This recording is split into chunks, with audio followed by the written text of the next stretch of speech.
apakah influencer atau content creator ini memberikan review yang bohong atau mereka berbohong atau bahkan mereka menipu? Halo Amici, balik lagi di channel YouTube aku, Jiglisius. Hari ini aku mau bikin video Get Ready With Me sambil ngobrol-ngobrol sama kalian mengenai hal yang lagi rame banget di dunia skincare dan content creator. Karena kemarin tuh ada satu brand yang menggiring opini bahwa content creator atau skincare influencer itu bisa dibilang melakukan review yang bohong. Nah, aku akan bahas sambil get ready with me karena nanti sore aku akan ada event online brand skincare yaitu La Roche-Posay. Sebelum ke videonya, aku mau ngingetin untuk jangan lupa like, comment, dan subscribe, dan jangan lupa juga untuk follow Instagram aku, Jiglisius, S-nya ada 2. Sekarang kita langsung ke videonya. Yuk!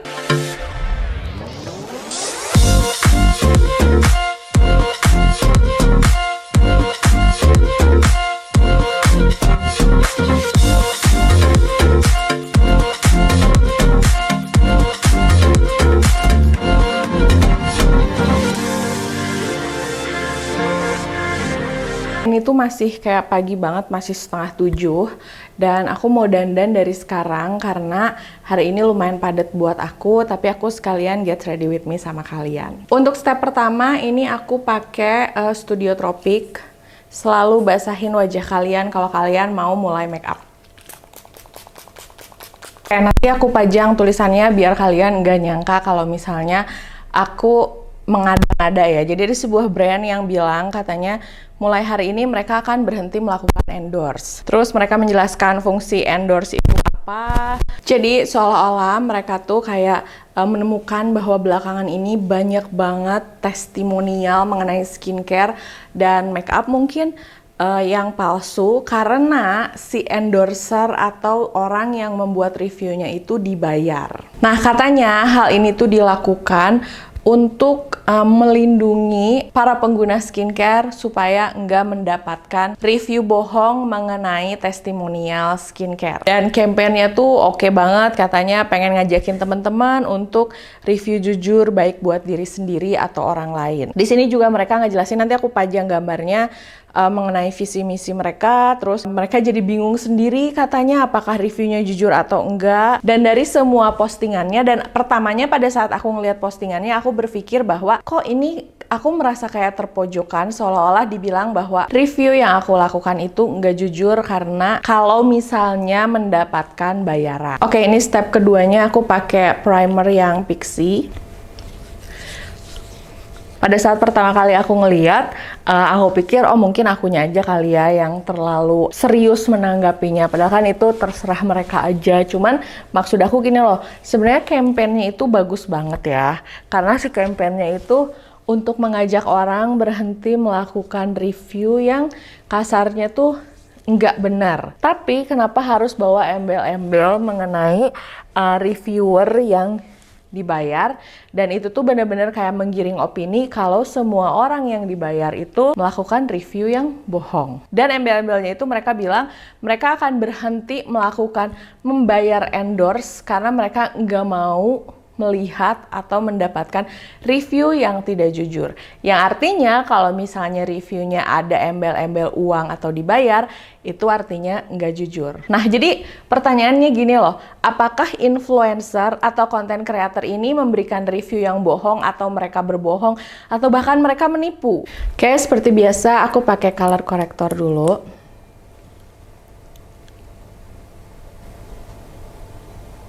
Apakah content creator atau reviewer itu penipu dan berbohong hanya karena mereka dibayar? Karena menurut aku, siapapun yang melihat postingan itu akan langsung mengarah ke situ. Bahkan di si komen-komen postingannya pun banyak yang merespon bilang bahwa iya tuh pada nipu, iya tuh influencer tuh nipu, iya tuh aku tuh ketipu, wah iya tuh mereka bohong. Itu menggiring opini ya menurut aku. Oke, nah berikutnya untuk complexionnya aku mau pakai Cushion Hydra Stay yang Light Glow. Aku pakai shades yang N50. Dan gak berapa lama setelah aku ngecek postingannya, ternyata banyak juga teman-teman konten kreator yang ikutan merespon. Karena mungkin mereka merasakan apa yang aku rasakan. Karena gini loh, jujur ya, menurut aku itu kampanyenya oke. Mereka mengajak orang untuk melakukan hal positif, tapi caranya itu membuat orang lain menjadi negatif. Itu tuh menurut aku bukan cara yang cool gitu. Kalau kita mau kelihatan cool, kalau kita mau mengajak orang melakukan hal yang baik, lakuin aja untuk mengajak kebaikan, bukan dengan membuat orang lain jadi buruk. Nah, kayak gitu ibaratnya.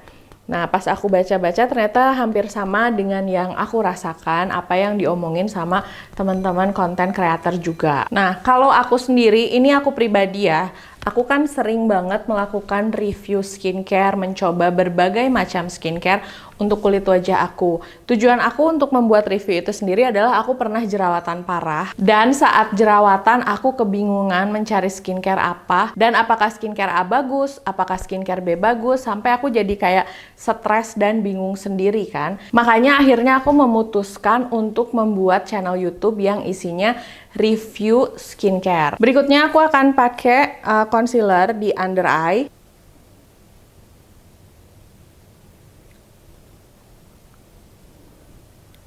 Nah, kalau aku pribadi, sampai akhirnya aku suka banget sama skincare, dan kayak skincare tuh menjadi kecintaan aku dan jadi hiburan banget buat aku. Makanya aku seneng banget bikin channel YouTube dan bisa sharing sama kalian. Dan banyak juga ternyata yang kayak, "Kak, aku jadi sembuh jerawat semenjak tahu channel YouTube kakak. Kak, aku pakai skincare yang direkomendasiin sama kakak, ternyata beneran bagus dan aku sembuh dari jerawat." Dan jujur itu bikin aku happy banget di saat channel yang aku bikin dengan penuh cinta ini, dengan aku bikin terus-terusan, ternyata beneran bisa membantu sesuai dengan niat yang aku inginkan. Oke, ini aku set pakai Coty Air Spoon. Nanti aku kasih linknya juga buat kalian. Ini enak banget buat ngeset. Nah, biasanya urusan duit per duitan yang suka bikin agak-agak gimana. Sebenarnya kalau untuk dibayar, karena aku merasa aku melakukannya dengan cara profesional, kayak aku menggunakan lighting, aku menggunakan kamera yang nyaman untuk ditonton, dan aku menyusun kalimat juga nggak asal-asalan. Menyusun kalimatnya ya, bukan isi reviewnya. Yes, untuk beberapa produk aku menerima bayaran saat brand meminta untuk mereview produk mereka. Nah, ini aku mau cerita tentang sistem kerja sama kalau sama aku ya biasanya. Aku sendiri kalau misalnya kerja sama itu nggak menerima banyak skincare. Jadi sebulan itu aku bener-bener ngejatah kayak cuman 1 atau 2. Itu pun aku cek dulu produknya, apakah aku suka atau enggak, kandungannya mengandung apa. Jadi kalau misalnya kalian suka heran, kok bikin review YouTube-nya nggak sering-sering mengenai sebuah produk, kok produk ini belum dicoba, karena memang skincare itu kan ngeceknya nggak bisa 1 minggu doang gitu. Jadi biasanya aku nerima, kalaupun nerima kerja sama dibayar ataupun tidak, itu dikasih jeda waktu. Makanya banyak juga yang nanya, "Kak, kenapa sih belum nyoba ini? Kak, kenapa sih belum nyoba ini?" Ya justru aku belum nyoba karena memang aku ngasih spare waktu untuk setiap produk yang aku coba. Nah, yang berikutnya, setelah aku cek produknya, setelah aku cek brandnya, apakah sudah BPOM atau belum, aku selalu nyoba dulu produknya, minimal itu 15 hari. Karena aku pengen tahu apakah produk itu bikin aku breakout atau enggak, bikin kulit wajah aku rusak atau enggak, beneran cocok atau enggak. Nah, setelah 15 hari itu baru aku naikin reviewnya dengan catatan selama 15 hari itu aku catet tuh kulit aku kayak gimana keadaannya, beneran bagus atau enggak. Dan kalau kalian nonton video aku selalu ngeliatin produknya beneran dipakai di kulit wajah aku dan beneran nempel. Jadi bukan sekedar yang produknya aku pajang, aku pegang enggak. Bahkan ada di beberapa video yang aku ngeliatin aku pakai produknya sampai beberapa kali. That's why aku benar-benar menjaga kepercayaan kalian supaya kalau misalnya aku nge-review barang, kalian benar-benar tahu kalau produknya aku pakai di kulit wajah aku ini asli gitu. Apakah brand yang dibayar itu mempengaruhi isi reviewnya? Enggak sama sekali. Syarat dari aku kalau misalnya kerjasama, dan ini setahu aku dengan beberapa teman yang nge-review pun kayak gitu. Syarat pertamanya adalah produknya udah BPOM, itu udah harus, dan syarat kedua mereka mau produknya dicoba dulu, bukan asal-asalan di review. Nah, terus kalau misalnya kerja sama aku, itu akan didiskusikan, misalnya nanti reviewnya akan jujur. Nanti kalau misalnya nggak cocok gimana nih? Nah, karena ada brand yang waktu itu pernah kerja sama aku, sebelum mulai deal, mereka bilang, kalaupun ternyata skincare-nya nggak cocok, naikin aja videonya, tapi katanya mereka ingin nge-highlight kandungannya tuh apa aja yang ada di si skincare-nya. Tapi ya bilang aja kalau ternyata nggak cocok nggak apa-apa, tapi kasih tahu aja kandungannya apa dan manfaat kandungan itu apa. Cuman mungkin nggak cocok. Mereka nge-highlight itu loh, dan nggak cuma satu brand yang pernah kayak gitu. Mereka bilang nggak apa-apa naikin aja karena kulit setiap orang itu beda, dan katanya mereka butuh sesuatu untuk meningkatkan kualitas brand mereka. Oke, untuk alis hari ini aku mau pakai pensil alis aja dari Pink Flash, biar natural biasa aja lah ya alisnya. Nah, itu dari brandnya. Dari akunya sendiri, aku selalu bilang kalau skincare yang nggak cocok gimana, karena ini harus dicoba dulu selama 15 hari. Ada juga beberapa brand yang kalau misalnya boleh nggak dicoba, tapi kalau nggak cocok nggak usah naik deh videonya, kerjasamanya batal atau gimana, itu nggak apa-apa. Dan memang ada beberapa brand yang ternyata skincare-nya nggak cocok di aku. Nah, tapi kan aku nggak laporan juga sama kalian bahwa untuk produk B kemarin udah mau ngendorse ya, tapi nggak cocok, jadi aku nggak jadi ya naikin videonya. Untuk produk Z ini brandnya udah ngendorse, tapi produknya nggak cocok, nggak jadi ya aku naikin videonya. Nah, nggak kayak gitu. Makanya semua brand, semua produk skincare yang sudah masuk ke YouTube aku, atau misalnya make up sekalipun, itu pasti udah pernah aku coba produknya, dan memang udah dicoba mencapai tahap seleksi yang 15 hari itu. Mostly teman-teman reviewer dan content creator yang aku kenal, mereka juga punya sistem kerja yang sama kayak gitu. Kayak aku bikin alis dulu sebentar. Apakah semua produk yang aku review di YouTube itu dibayar? Oke, sebelum aku jawab, aku mau pakai eyeshadow dulu, dan hari ini aku pakai shadow dari MAC. Ini tuh warnanya bagus banget. Jadi ini tuh dijual terpisah ya, kayak si casingnya sama si isinya. Jadi isinya tuh bisa warna apa aja yang kita suka, dan kita beli casingnya. Jadi ini praktis banget. Nah, aku suka dua warna ini karena ini tuh bisa dijadiin eyeshadow dan juga bisa dijadiin blush on. Praktis banget, apalagi kalau kayak traveling gitu. Produk yang di-review di YouTube aku, nggak semuanya dibayar dan nggak semuanya di-endorse. Banyak produk yang aku coba atas keinginan aku sendiri, karena memang aku tertarik untuk nyoba produknya. Karena memang biasanya nih aku ngelihat teman aku si A pakai produk ini bagus, aku juga mau nyoba atau aku ngelihat teman aku pakai yang B ini dan ternyata produknya rame banget, orang-orang semua nyoba, aku juga penasaran. Nah, biasanya yang kayak gitu aku beli aja, nggak perlu nunggu ditawarin brandnya, nggak perlu nunggu dikiriminnya ya. Toh kan si produknya juga dijual umum ya, jadi kalau misalnya aku mau ya aku juga beli aja gitu sendiri. Terus kalau yang bayar sama yang enggak, isi reviewnya sama nggak? Mostly sih sama. Makanya kalau misalnya kalian sering nonton video aku, ya itu kata-kata yang aku pakai, dan biasanya kata-kata yang aku reviewin ke kalian gitu. Karena jujur ya, banyak kok produk yang memang aku beli sendiri, entah itu make up, entah itu skincare, yang kalau misalnya menurut aku ini penasaran atau worth untuk dicoba, ya aku coba, atau sesuai dengan permasalahan kulit aku pada saat itu. Jadi kalau misalnya sampai ada kata-kata yang bilang bahwa review yang dibayar itu adalah review yang bohong, menurut aku itu menyakitkan untuk banyak pihak. Karena nggak hanya dari pihak yang nge-review aja yang merasa bahwa mereka dituduh berbohong, tapi artinya dengan ngomong bahwa endorse berbayar itu adalah untuk mendapatkan review bohong, mereka kayak menggiring opini bahwa brand-brand yang melakukan endorse berbayar itu adalah brand-brand yang pengen skincare-nya di-review secara bohong dan untuk dipuji-puji doang. Nah, sekarang ini aku akan jadiin blush on. Nah, ada fun fact nih. Jadi beberapa waktu lalu aku ditawarin kerjasama sama sebuah brand. Di situ tuh terlihat dengan sangat jelas kata-kata mereka adalah video yang di-up adalah video yang benar-benar hasil dari mencoba produk skincare. Dan itu tuh pada saat aku ngobrol sama si PR brandnya, dia dengan jelas banget ngomong, iya kan nanti di highlight aja yang benar-benar kakak rasain apa, dan kalau misalnya ada yang kira-kira kritik membangun untuk kami apa, boleh juga ditayangin di videonya. Jadi di saat si brand ini menuduh orang-orang dengan uang endorse itu melakukan kebohongan, justru sekarang itu brand maupun content creator, dan aku yakin kalian sebagai penikmat skincare pun udah pada smart gitu untuk mencari review di tempat yang benar. Brand juga udah cukup smart untuk tahu bahwa review yang mereka butuhkan adalah review yang jujur, dan banyak juga content creator yang memang mereka merasa memberi review ya harus review yang jujur. Jadi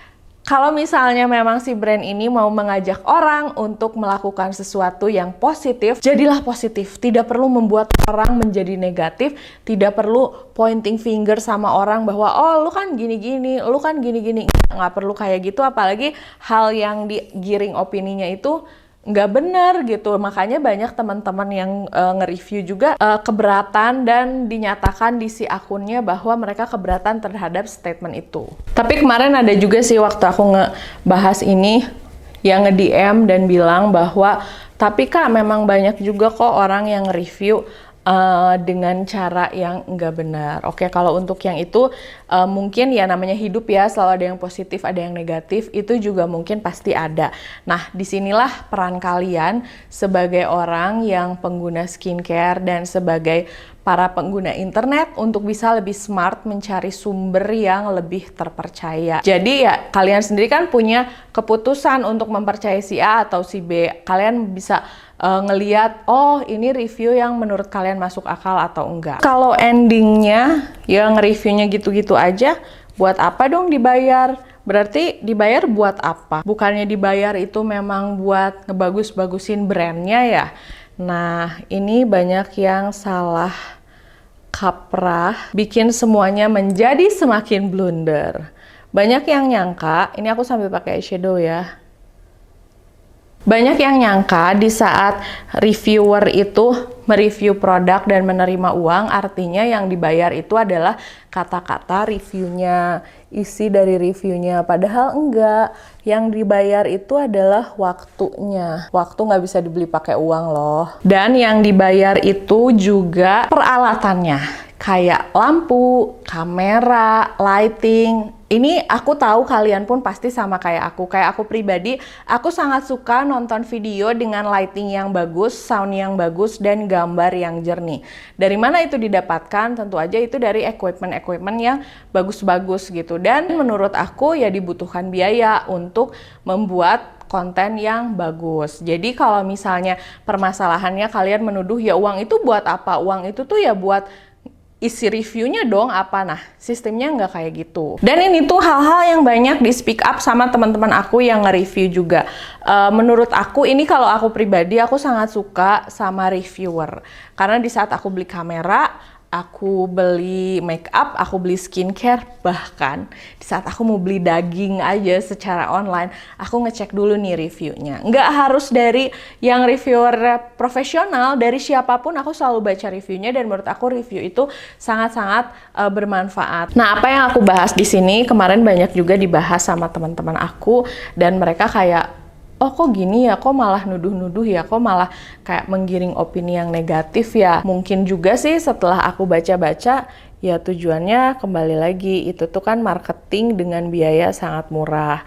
Kemarin juga aku sempat ngeliat ada teman aku yang bilang, apakah ini salah satu teknik marketing S3 di mana biayanya sangat minimal sehingga postingan mereka viral dan nanti tinggal minta maaf, kita juga nggak tahu. Cuman ini juga menjadi pelajaran buat kita semua. Kita mau melakukan hal baik, kita nggak perlu menjadikan orang lain menjadi buruk. Kalau kita mau jadi baik, ya kita aja yang jadi baik, kita aja yang campaign, kita aja yang ngajak orang untuk melakukan kebaikan. Nggak perlu menjadikan orang pointing finger sama orang untuk membuat orang lain jadi buruk. Oke, untuk highlighternya ini aku pakai dari BK. Ini yang Moonstone kalau nggak salah. Pakai di hidung aja sama di sini. Dan tentu saja tambahan satu lagi buat kalian yang memang pecinta make up dan pecinta skincare. Kalau misalnya kalian segitu terganggunya dengan review orang-orang yang dibayar atau enggak, atau ini nipu ya, kalau misalnya endorse-nya dibayar, aku jelasin sama kalian bahwa kalian itu adalah orang yang bebas untuk mempercayai atau enggak mengenai review seseorang. Jadi sebisa mungkin kalian be smart mencari reviewer yang memang cocok sama kalian dan menurut kalian bagus. Dan ini sedikit ide yang ada di kepala aku sih. Instead of mereka bilang bahwa orang yang dibayar itu adalah review yang bohong, orang yang melakukan pembayaran itu adalah orang yang menginginkan review yang bohong, orang yang ngeluarin uang untuk endorse itu orang yang pengen review bohong, dan orang yang menerima uang untuk melakukan endorse dan mereview itu juga melakukan review bohong. Daripada melakukan campaign itu, aku pengen bilang sama kalian, marilah kita sebagai penonton dan sebagai orang yang mencari review menjadi orang yang lebih smart juga. Kecuali ya memang seperti yang aku bahas, memang tujuannya ya pengen viral aja, marketing S3 biar diomongin sama semua orang, dan biar akun Instagramnya IR-nya naik, traffic-nya naik, nanti endingnya tinggal minta maaf. Tapi menurut aku bagusnya sih jangan kayak gitu ya, apalagi untuk brand skincare yang aku sendiri belum pernah nyoba skincare-nya. Yang kata orang-orang kalau aku lihat dari review-reviewnya tuh produknya bagus. Jadi sayang banget kalau misalnya memang produknya bagus, mending promosiin aja produknya sebagus apa, produknya kayak gimana, daripada sibuk untuk ngurusin nuduh-nuduh orang. Oke, ini udah mau step terakhir. Aku pakai lip cream yang Avion X Fathia Bia. Ini warnanya bagus banget. Ini warnanya bagus banget dan teksturnya tuh enak banget. Dan ini mau aku ombre pakai YSL. Ini yang YSL Tatoge Couture Velvet Cream Lipstick. Shades-nya 212. Ini untuk semua produknya nanti aku taruh linknya. Tapi ya aku yakin sih kalau misalnya kalian sering nonton video aku dan kalian ngikutin video aku, kalian pasti orang-orang yang cukup smart untuk enggak terbawa dengan hal-hal yang kayak gitu.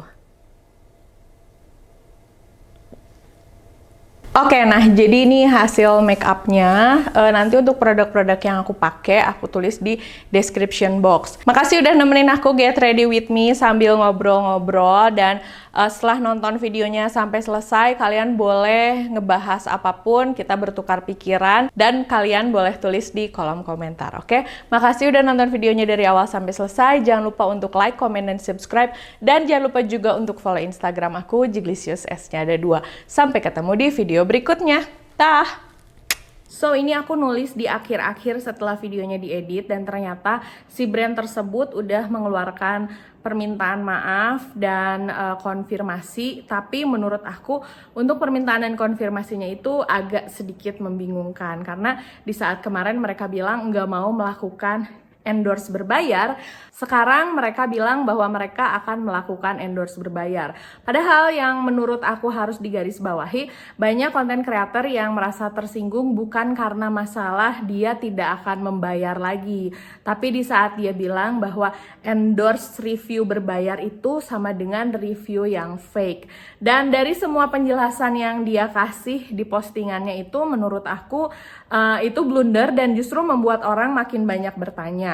Dan pada akhirnya membuat aku jadi nanya sendiri nih, apakah ini salah satu jenis marketing yang mereka laksanakan supaya akun Instagram mereka engagementnya naik, atau ini adalah salah satu usaha yang mereka lakukan supaya di saat mereka launching produk baru, orang-orang itu memberikan perhatian sama Instagramnya. Tapi sayang banget kalau misalnya ini tuh salah satu teknik marketing yang mereka gunakan, karena kalau memang produknya bagus, kenapa enggak mempromosikan bahwa produknya memang bagus?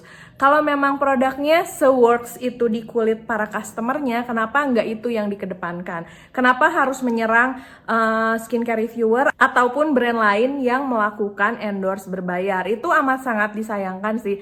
Dan menurut aku walaupun semua orang sekarang jadi melihat ke si brand itu dan Instagramnya, pada akhirnya orang jadi melupakan mengenai skincare-nya, karena yang orang lihat itu mengenai skandal atau mengenai berita yang lagi hotnya gitu. Mereka jadi nggak nyari tahu ini produk beneran works nggak, ini produk beneran bagus nggak, dan amat sangat disayangkan. Dan satu updatean lagi, kemarin aku sempat ngeliat-liat di story-story beberapa teman-teman aku bahwa ternyata si brand ini pun pada saat sebelumnya melakukan endorse, justru mereka yang di scope of work-nya itu agak sedikit aneh, karena mereka kayak kalau misalnya di endorse sama brand ini, si influencer itu harus bilang bahwa mereka beli sendiri, nggak dikirimkan. Itu menurut aku justru agak aneh untuk brand yang bilang bahwa mereka akan review jujur. Berarti mereka pointing finger sama semua orang, bilang bahwa review yang berbayar itu nggak jujur karena mereka sebelumnya mungkin melakukan itu, sehingga mereka bisa bilang review yang dibayar itu jujur. Padahal brand lain tuh banyak yang nggak kayak gitu. Sepengetahuan aku bekerja sama brand lain tuh banyak kok yang nggak kayak gitu, tapi mereka menyamaratakan semua. Terus ada juga yang bilang katanya di SOW-nya bahwa kalau misalnya di endorse sama mereka harus menambahkan kata-kata begini. Oh, berarti kan sebenarnya kenapa di saat mereka melakukan itu dan mereka mau berubah harus nyalahin orang lain. Bagus banget buat mereka kalau mereka misalnya mau berhenti memberikan endorse untuk mendapatkan review palsu. Tapi kenapa harus menuduh semua orang melakukan hal yang sama mereka? Dan setelah aku melihat dan ngobrol dengan beberapa teman aku yang suka nge-review pun, menurut mereka apa yang dilakukan oleh brand ini tuh kurang tepat dan malah bikin banyak orang tuh sakit hati. Nggak hanya makeup reviewer, nggak hanya skincare reviewer, tapi juga brand-brand lain yang merasa bahwa loh selama ini kita ngendorse tuh oke-oke aja kok, kita mendapatkan review yang oke, kok tiba-tiba jadi dituduh karena bayar dianggap reviewnya palsu gitu.